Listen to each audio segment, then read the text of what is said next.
David fled from Naioth in Ramah. He came before Jonathan and said, "What have I done? What is my guilt? And what is my sin against your father, that he is trying to take my life?" He said to him, "Far from it, you shall not die. My father does nothing, either great or small, without disclosing it to me. And why should my father hide this from me? Never." But David also swore, "Your father knows well that you like me, and he thinks do not let Jonathan know this, or he will be grieved. But truly, as the Lord lives, as you yourself live, there is but a step between me and death." Then Jonathan said to David, "Whatever you say, I will do it for you." David said to Jonathan, "Tomorrow is a new moon, and I shall not fail to sit with the king at the meal. But let me go so that I may hide in the field until the third evening. If your father misses me at all, then say, 'David, earnestly leave of me to run to Bethlehem, his city, for there is a yearly sacrifice there for all the family.' If he says, 'Good,' it will be well with your servant. But if he is angry, then know that evil has been determined by him. Therefore deal kindly with your servant, for you have brought your servant into a sacred covenant with you. But if there is a guilt in me, kill me yourself. Why should you bring me to your father?" Jonathan said, "Far be it from you. If I knew that it was decided by my father that evil should come upon you, would I not tell you?" Then David said to Jonathan, "Who will tell me if your father answers you harshly?" Jonathan replied to David, "Come, let us go out into the field." So they both went out into the field. Jonathan said to David, "By the Lord, the God of Israel, when I have sounded out my father about this time tomorrow, or on the third day, if he is well disposed toward David, shall I not send and disclose it to you? But if my father intends to do you harm, the Lord do so to Jonathan, and more also, if I do not disclose it to you and send you away, so that you may go in safety. May the Lord be with you, as he has been with my father.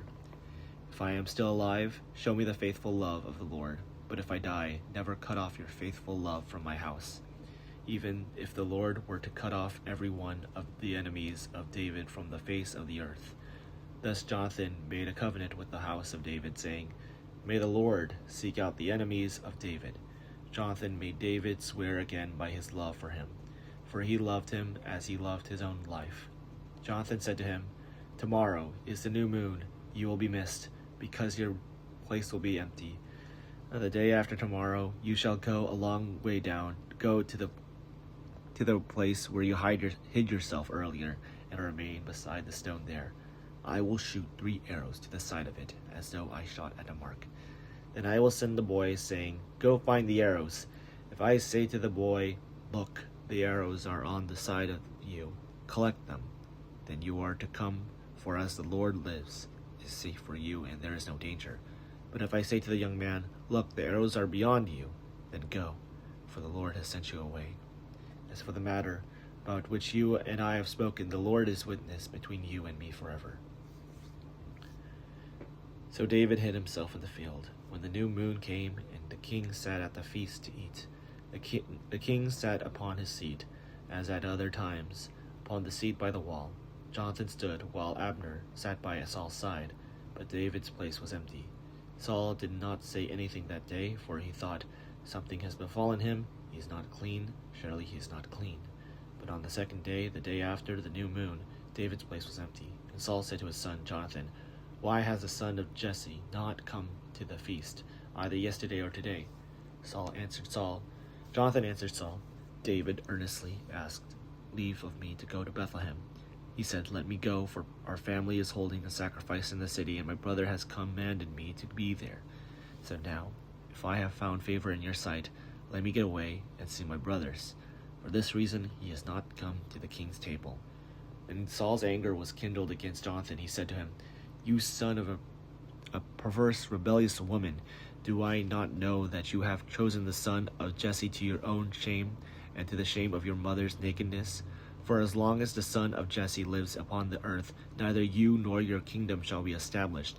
Now send and bring him to me, for he shall surely die." Then Jonathan answered his father Saul, "Why should he be put to death? What has he done?" But Saul drew his spear at him to strike him. So Jonathan knew that it was the decision of his father to put David to death. Jonathan rose from the table in fierce anger and ate no food on the second day of the month, for he was grieved for David, and because his father had disgraced him. In the morning, Jonathan went out into the field to the appointment with David, and with him was a little boy. He said to the boy, "Run and find the arrows that I shoot." As the boy ran, he shot an arrow beyond him. When the boy came to the place where Jonathan's arrow had fallen, Jonathan called after the boy and said, "Is the arrow not beyond you?" Jonathan called the boy, "Hurry, be quick, do not linger." So Jonathan's boy gathered up the arrows and came to his master. But the boy knew nothing. Only Jonathan and David knew the arrangement. Jonathan gave his weapon to the boy and said to him, "Go and carry them to the city." As soon as the boy had gone, David rose from beside the stone heap and prostrated himself with his face to the ground. He bowed 3 times, and they kissed each other and wept with each other.